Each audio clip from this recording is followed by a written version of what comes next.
So, however, we'll go ahead with it.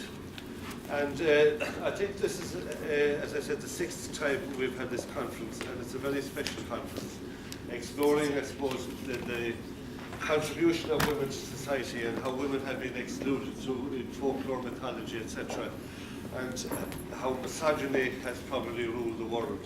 And it's time to redress these things through different themes and different methodologies.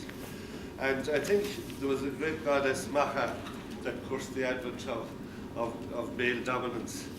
And she said, we now need to have a few millennia back, care for the preservation of the earth and our children, and we must now become preconditioned for, and the ultimate test of ethics is the system of maintaining the environment and morality. And I think this is what Turas Welcome explores. And that's a quote from Mary Condon's book, the famous book, The Serpent and the Goddess. And I think it sets the tone for this conference. And we have a very eclectic group of people here today. We were to start with the young people from the schools, but the schools are closed, and I think they're coming tomorrow instead. And we're finishing with the young person. But between the many themes, we're exploring birth, Rona Mahoney will be talking about tomorrow, and death as in Risa. So there's the whole spectrum in between. And we'll have Mike McCormack and a few exploring issues of ecology and Lucy Weir. So we're talking about trying to define the new relationship between community and ecology, and I think it will take the feminine to lead that. And that's why we have Thomas. So I'm looking forward to all the contributions today. So I'm delighted to welcome our local politicians. We have 3 women, apologies for Michelle O'Hara, to the conference just to say a few words and acknowledge their contribution, and that politics will change because of your involvement, Nicola J. And I'll start with our local TD, Lisa Chambers. So Lisa.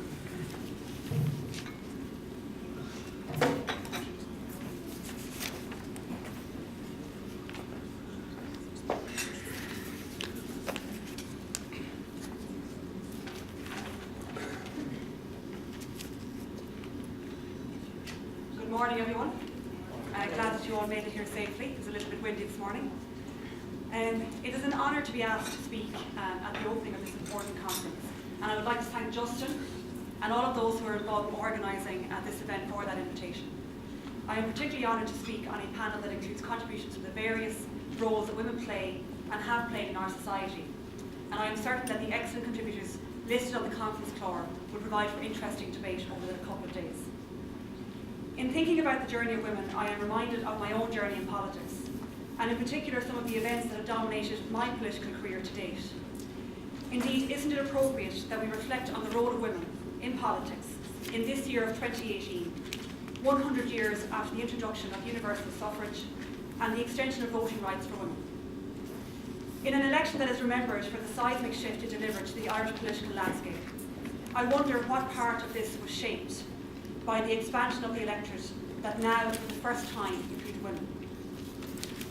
Clearly, I would suggest the voice of women was pivotal in the sweeping changes ushered in that by-election, that almost complete replacement of the Irish Parliamentary Party as the voice of the Irish people by the more radical Sinn Féin, and the subsequent establishment of our own Parliament, Dáil Éireann, of which I am honoured to be a member of today.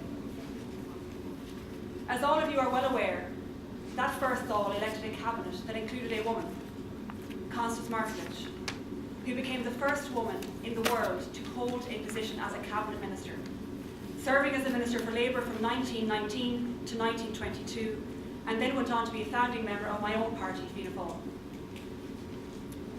Thinking about my own time as a member of Dáil Éireann, I feel a sense of connection to the events of 100 years ago and women today, and the desire of women of Ireland to have their voices heard. So we will consider the events that have dominated politics this year. They include the controversy over the cervical cancer screening programme, the referendum on repealing the 8th Amendment, and a discussion on removing Article 41(2)(2) of the Constitution referencing a woman's place in the home, a referendum we hope to have early next year. I have a sense that our national parliament is starting to deliver on that early promise in giving voice to and listening to the voices of Irish women. It has been a fascinating and also a challenging time to be a woman in politics, particularly as our country engaged in such a difficult national debate this year and last year that dragged up many aspects of our dark past, reminding us how badly women have suffered in this country. As a member of the Oireachtas Committee on the 8th Amendment, I and other committee members dealt with a particularly divisive issue that was and still is so important for Irish women and has affected so many families. I see that Dr. Rona Mahoney is addressing the conference tomorrow, and I'm delighted to welcome her to County Mayo. She was a strong and courageous advocate for women during the referendum, and an important female medical voice whose sole objective was to secure better maternity care for women in Ireland. I felt a huge sense of responsibility as I carried out my duties on that committee, and it is my view that electing a critical mass of women to the Oireachtas in this 32nd Dáil played a significant role in bringing this issue to the fore and ensuring the correct outcome. Prior to 2016, we had just 16% female representation in Dáil Éireann, and after 2016, that increased to 22%. So we still have a long way to go, but we are certainly moving in the right direction. It was our former President and Countywoman, Mary Robinson, who said in the aftermath of the historic election as Ireland's first woman President, that she was elected by the women of Ireland who, instead of rocking the cradle, rocked the system. As I passed by the artwork by acclaimed artist Noel Murphy that was unveiled in Leinster House earlier this year, that depicts all current female Oireachtas members alongside Countess Markievicz, intended to draw a connection between the first woman elected to our Parliament and today's women, I am further reminded by that connection across time of the desire for change and the importance of rocking the system. There have been many painful chapters in the journey of Irish women since 1918, some of which will be developed further throughout the conference. But I would like to think that we are entering into a brighter part of our country's journey and that of its women. The Irish-born novelist Iris Murdoch said, "I think being a woman is a bit like being Irish. Everyone says you're important and nice, but you take second best all the same." In these times when we are talking about our country's future in a changing Ireland, a changing Europe, and indeed a changing world, perhaps it's time that we took first place. Thank you.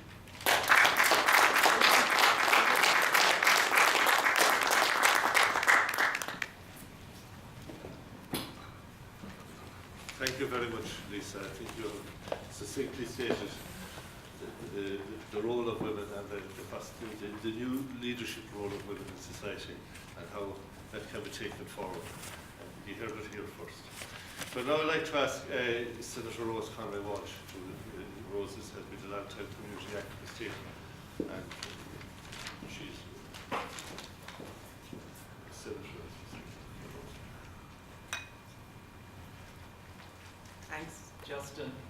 As you can tell, this is a bit of a surprise. I'm not dressed and I haven't my hair done, but it's lovely to be here.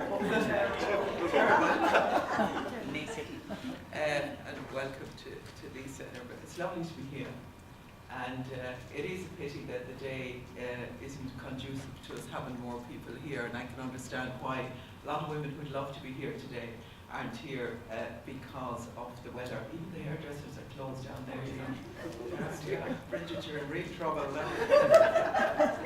had mine done yesterday. It's because of that. I know. But it's lovely to be here, and it's lovely to be here with so many people that I've worked with as well in the past. And I suppose just to say a few words about women and the importance of women and women's perspective. And to me it's always been, you know, women aren't better than men, men aren't better than women. It's about equality. And it's about diversity, and it's about diversity of opinion. As like in politics, it's all about problem solving. And when you have different perspectives to solve any problem, then you get better outcomes. And I particularly noticed it, I suppose, I'm on the Joint Oireachtas Finance Committee, and it strikes me there are so many, now there are some women coming into banking now, but with so many men and so many men at the top and so much male dominated. And I wonder, had we had more of a critical mass of women you know, in the banking system, would it have led to the problems that it has led to, and us giving away 64 billion euro, in nationalising the debt. And then you see in terms of how that has panned out, and the people who have suffered most from that. And you see as carers and, mothers and fathers of people with disabilities and all of that. So how the decisions made, I suppose, at government level and that can be too male dominated, then tend to affect women. And that's why, for instance, I would be very much as well for having a living wage, because you find as you go through society as well that the lower wages are for women. Most women are most carers are women as well, and childcare workers and all of that. And I think it's important for us to recognise that. And that's why I suppose a lot of the work that I would do would be around disabilities, around families of children and young people with autism and all of that. And it's a battle a day, because governments are making choices and we need them to make better choices. We need them to make choices that value women and value the work of women. And that's what it's about. And it's not about having individual leaders, because we saw what we got with Maggie Thatcher, So it's not about that, but it's about the collective voices of women. And within communities, it's about facilitating that and getting the strength, the collaborative strength of women within communities. And I'm from this community, and I saw so many wonderful, strong women who bring different things. And they're often women that are never really heard of, or now and again they're heard of. And I feel that work is very much undervalued, and it's not recognised in the way that it should. And that's why today and days like this are really important. We can talk about Countess Markovich, and earlier on this year we went to Westminster to the House of Commons to hang the portrait of Countess Markovich there. But again, even in the women like Winifred Carney, and we're doing some stuff around her as well. And I was up in Belfast earlier on where she's buried, and we're doing another event up there around her anniversary. What those women bought at the time, and what women suffered. You have to remember, the women even at that time were in an environment that was often a hostile external environment for them, and how they broke through and all of that. So there's lessons in all of that for us. But I think if we allow the space and the encouragement for women, and it's not about patting women on the head, the real strength, think of a mother of a child with disabilities that and think of the admiration you have for that woman who, and that's not to exclude, and Martin is here as well, and it's not to exclude men in any way, but all of that work that's done on a daily basis, I think, is hugely important, and that's what I dedicate my work to in the Iraq Society. We do the finance, and you can do all of that, but at the end of the day, it comes down to human beings, and it comes down to making lives better for women, for men, for children, and creating the space and the opportunity. I do want to acknowledge Martin, because I've worked with Martin here as well. It's around the audiology scandal that was here in the West, where 49 children were misdiagnosed. And as a result of that, you have real challenges for the children who are misdiagnosed and for their families around it. And it is a fight again to get that recognised. But I don't want to be negative about it, but I do want to commend you, Martin, for all the work that you're doing with the families of the people who have been affected by that. This is a very, very sad week for all of us with him and with Mahona. We must learn, good God, we must learn. We must learn that the decisions that are made do have an impact, and sometimes they have a fatal impact. So I'm really looking forward to this conference, to listening to all of the speakers and to getting the different perspectives, how we all work together with each other and with our environment, because we can see from the storms and all of that, climate change is not going away, and it's something that really needs to be addressed collectively as well. So thank you very much.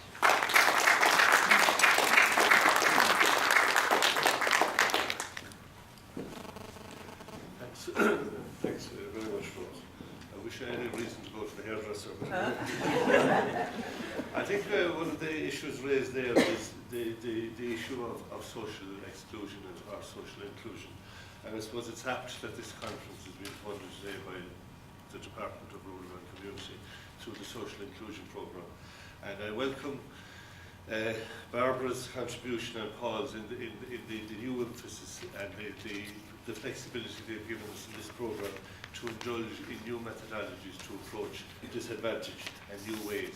And one of them, as I've said, this conference will show is that the greatest poverty, which happened to travellers and other ethnic groups, is the erosion of their culture and the loss of their values and thus self-belief and thus their enterprises. So we're trying with this programme to introduce the concept of culture as a cultural animation, as a tactic to animate communities.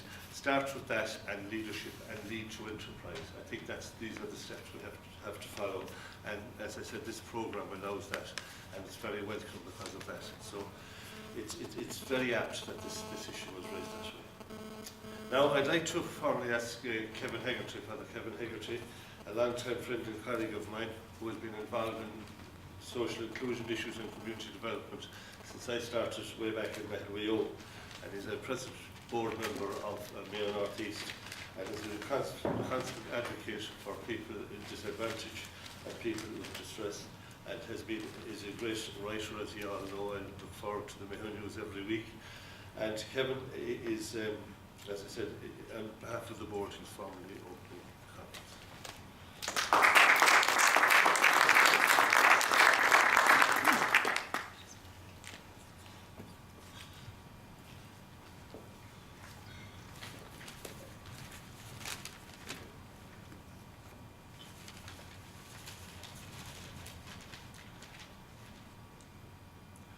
Good morning, everyone, and thank you, Justin, for inviting me to open this conference here today. Justin was a little worried about the small crowd who were here. I told him it didn't really faze me. I'm used to small crowds.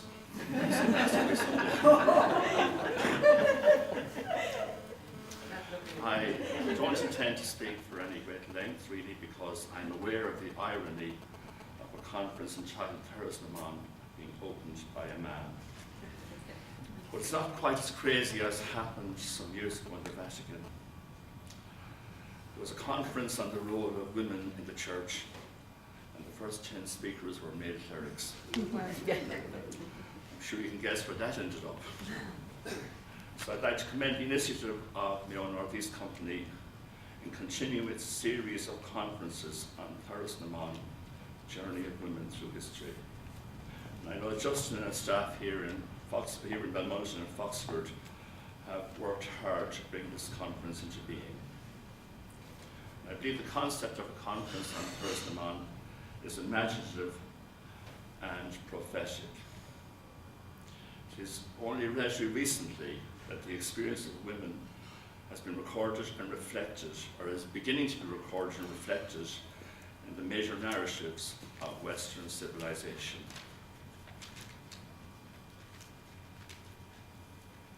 The novelist Jane Austen once commented somewhat testily that history books, she was writing in the late 18th, early 19th century, the history books, she said, are full of violent and aggressive, useless men, and the women not there at all.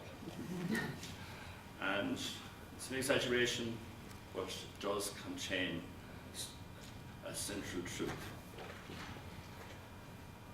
By the way, I think that Jane Austen, who was an exquisite observer of human nature, that she would have a field day if she would be there, if she was present in Trump's White House. Now, that exclusion of women from the dominant narratives in Western civilization began very early. The classical scholar Mary Beard, some years ago, she wrote as follows, that the first example of,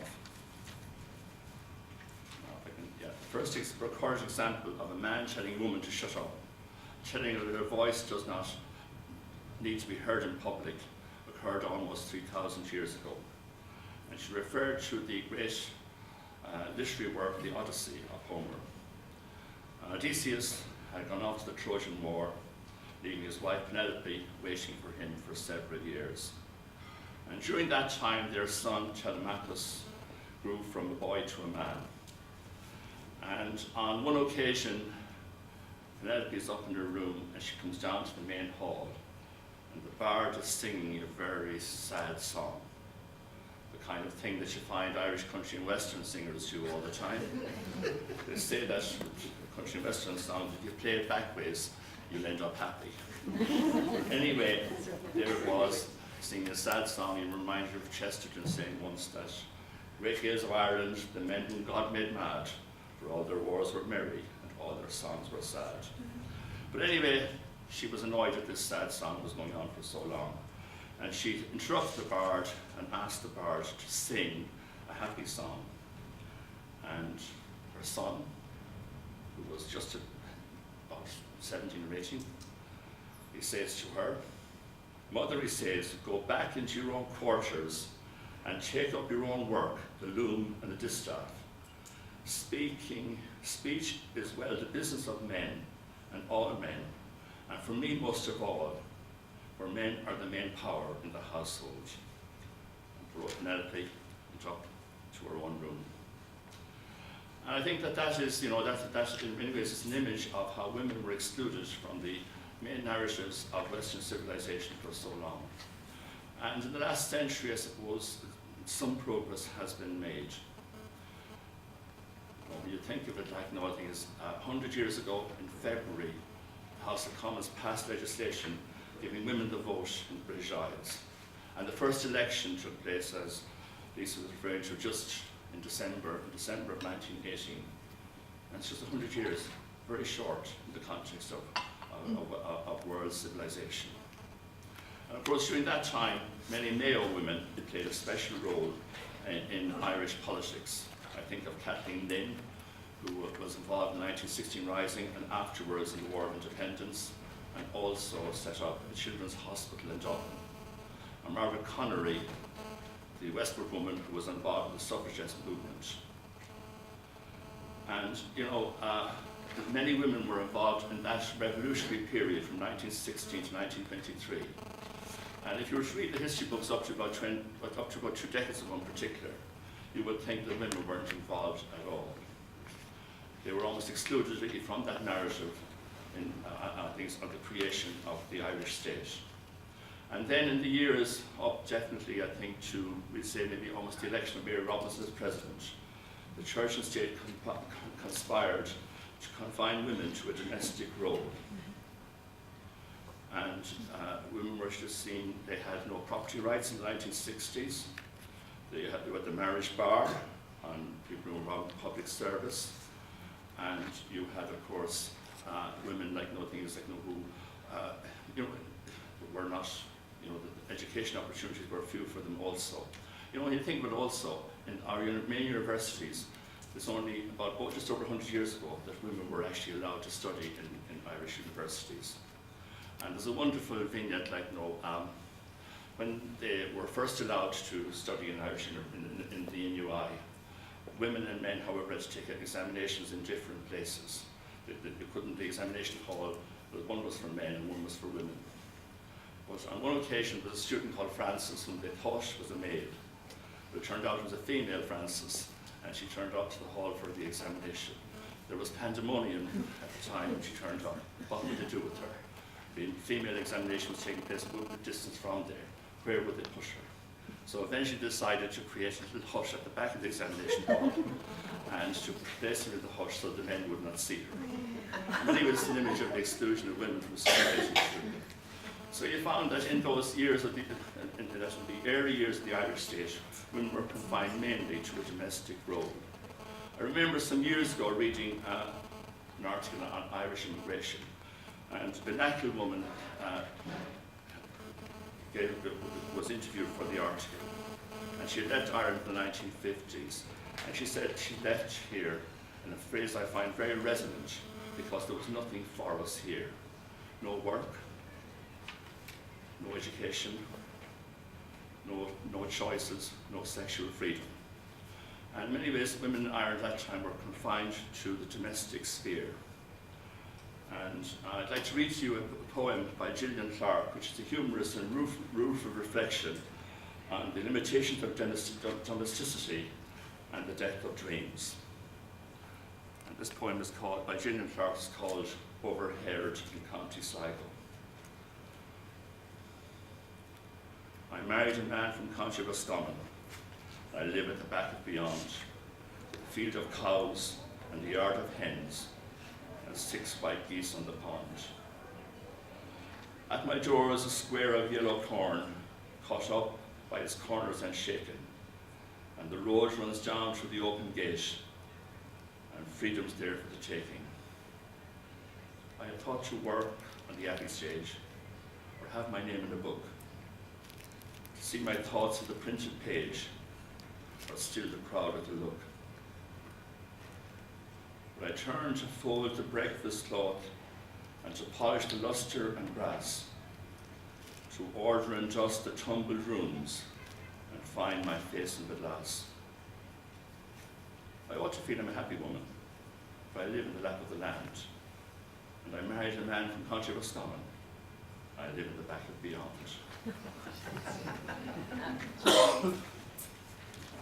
So,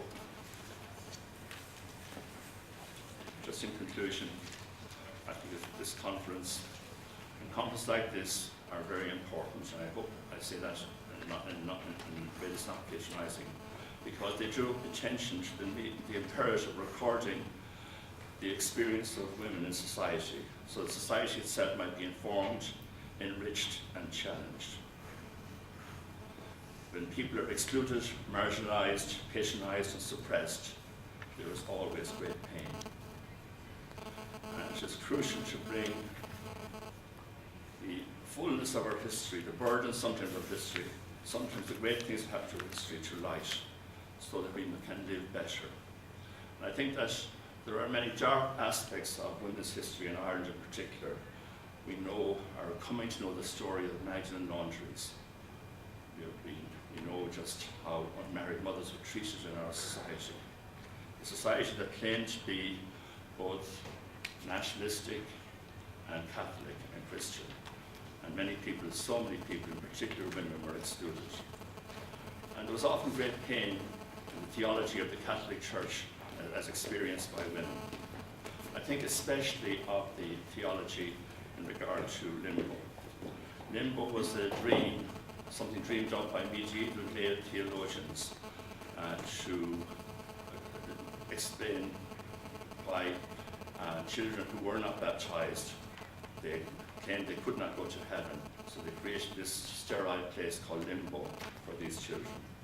And that theology prevailed in the Catholic Church up to relatively recent times. Catherine Phil McCarthy, a Limerick poet, has written very poignantly about limbo. I'd like to read you her poem today. It's just called simply Limbo. The firstborn was handed back to them in a small cask, not much bigger than a shoebox, only wooden. No more about it. They took it home by pony and trap. Wasn't the river in flood at the gate. They had to climb down and wade through it.